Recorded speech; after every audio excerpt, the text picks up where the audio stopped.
안녕하세요. 동양문화 아카데미 TV 허영훈입니다. 여러분, 눈에 보이지 않는 기운이 우리의 삶을 바꿀 수 있다고 믿으십니까?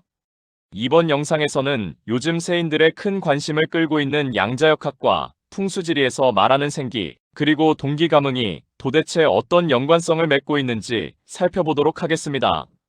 저는 백년풍수지리연구소라는 인터넷 카페를 운영하고 있습니다. 최근 카페 회원 중 한 분이 소개해주신 양자역학 관련 책을 읽게 되었는데요.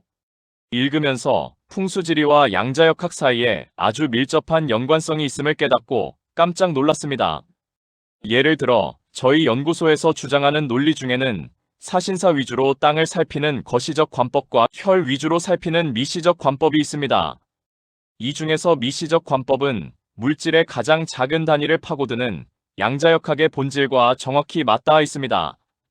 양자역학의 문외한인 저로서는 무척 읽기 어려운 책이었습니다. 하지만 풍수와 같은 동양 철학과의 결연성, 즉 깊은 연관성을 접하는 순간 정신이 번쩍 들었습니다. 우리가 현장에서 땅을 읽는 기술도 물론 중요하지만 이처럼 풍수의 본질을 깊이 이해하는 것 역시 그에 못지않게 중요하기 때문입니다. 그래서 오늘 과학적으로 완전히 입증되지 않아 다소 모호한 개념으로 여겨지던 생기와 동기가뭉을 양자역학의 관점에서 풀어보는 화두를 던져보고자 합니다. 이 짧은 논의가 점차 담론화되어 앞으로 풍수학을 한 단계 더 발전시키는 원동력이 되기를 바랍니다. 자, 그렇다면 양자역학이란 무엇일까요? 양자역학은 미시세계를 설명하는 물리학입니다. 이 세계에서는 물질이 입자와 파동의 성질을 동시에 지닌다는 이중성과 여러 상태가 겹쳐 있다는 중첩성이 존재합니다. 특히 여기서 주목해야 할 것이 바로 얽힘 현상입니다. 이는 두 입자가 아무리 멀리 떨어져 있어도 하나의 상태가 변하면 다른 하나도 즉각적으로 변하는 신비로운 원리를 말합니다. 과거 인류는 눈에 보이는 빛을 단순한 파동으로만 인식했습니다. 하지만 과학이 발달하고 미시세계를 깊이 관찰하게 되면서 빛 역시 파동과 입자의 성질을 동시에 지닌다는 이중성이 확인되었죠. 우리가 일상에서 접하는 전파나 주파수, 거대한 우주를 지탱하는 중력 등은 눈에 보이지 않습니다. 하지만 정밀한 측정기를 통해 그 실체가 증명되었고 이들 역시 본질적으로는 파동과 입자로 구성된 양자 단위의 현상임이 밝혀지고 있습니다. 그렇다면 땅속을 흐르는 지기, 즉 생기는 양자역학의 관점에서 어떻게 봐야 할까요? 조상의 육골이 명당의 혈에 모셔져 그 기운을 받아 후손에게 전달된다는 동기가뭉 역시 이 이중성과 파동의 원리로 풀 수 있지 않을까 하는 강한 의문이 제기됩니다. 현재의 기계로 생기를 완벽히 측정하지 못했다고 해서 그것이 존재하지 않는 것은 결코 아닙니다. 아직 발견하지 못했다는 것이 곧 부재를 의미하지는 않기 때문입니다. 기는 눈에 보이지 않고 수치로 측량할 수 없지만 그렇다고 없다고 할 수도 없습니다. 풍수 고전에서는 분명히 기는 지표면에 형으로 나타난다고 했습니다. 동양학에서는 수천 년 전에 이미 이것을 꿰뚫어 본 듯합니다.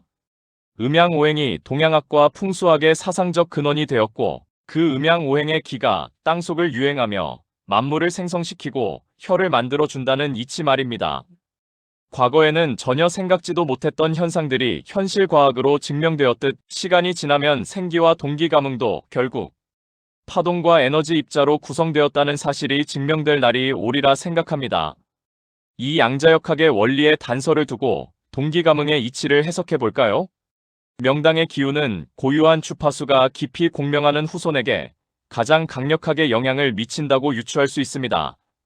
조상과 후손은 같은 뿌리에서 나온 생명 기운을 공유하며 마치 미시세계의 양자 얽힘과 유사한 정보적 연결 상태에 놓여 있는 것입니다. 따라서 시공간에 관계없이 기운의 가뭉이 즉각적으로 일어날 가능성이 존재합니다. 조상과 후손이 단일한 에너지 체계로 묶여있기 때문입니다. 특히 양자역학의 비국소성에 비추어 보면 물리적 거리는 가뭉의 장애물이 되지 않음을 시사합니다. 참고로 비국소성이란 물리적으로 멀리 떨어져 있는 입자들이 시공간의 제약을 뛰어넘어 즉각적으로 상태를 공유하는 성질을 뜻합니다.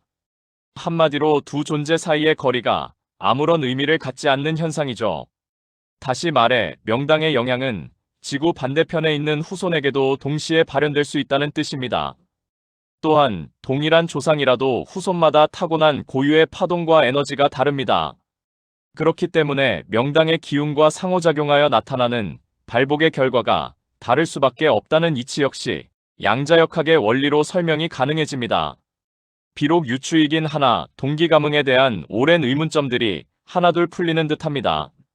정리해보겠습니다. 동기감흥론은 양자역학에서 말하는 얽힘과 비국소성의 개념을 고스란히 품고 있습니다.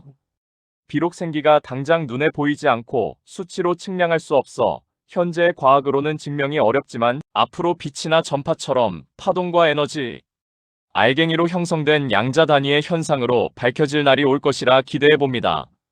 오늘 유추해본 이 내용들이 현실화되는 상상의 나래를 활짝 펴봅니다. 여러분 기억해 주십시오. 풍수는 결코 미신이 아닙니다. 현대의 과학이나 기계가 아직 따라잡지 못한 인류 역사상 가장 오래된 양자 물리학입니다. 오늘 준비한 영상은 여기까지입니다. 동양문화 아카데미 TV 허영훈이었습니다. 끝까지 시청해 주셔서 감사합니다.